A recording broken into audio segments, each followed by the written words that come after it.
सगळ्यांचं स्वप्न रंगवताना, सगळ्यांचं स्वप्न पूर्ण करताना आपलं स्वप्न अजून जिवंत आहे का हे कधी आपण बघतच नाही.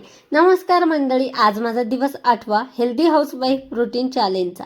घर चालवताना आपण किती स्वप्न रंगवतो ना, पण ती कोणासमोर कधीच व्यक्त करत नाही. सगळं मनातच ठेवून जगत असतो.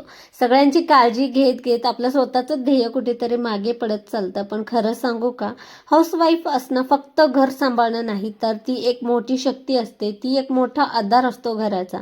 जर आपण घर इतक्या सुंदर पद्धतीने सांभाळू शकतो, तर नक्कीच आपलं स्वप्नही नक्की पूर्ण करू शकतो, नाही का?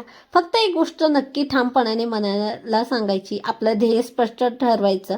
मला काय करायचं आहे, मला काय बनवायचं आहे, मला काय बनायचं आहे, बनवायचं नाही बनायचं आहे, मला कोणत्या गोष्टीत प्रगती करायची आहे, हे नक्की आपण मनाला सांगितलं पाहिजे. आणि त्यासाठी रोज 30 मिनिटे आपण स्वतःला दिले पाहिजे. रोज एक एक पाऊल, रोज एक एक स्टेप, रोज छोटी छोटी प्रगती आपण करत राहिलं तर नक्कीच बघता बघता आपलं स्वप्नसुद्धा आपल्या हातात असतं.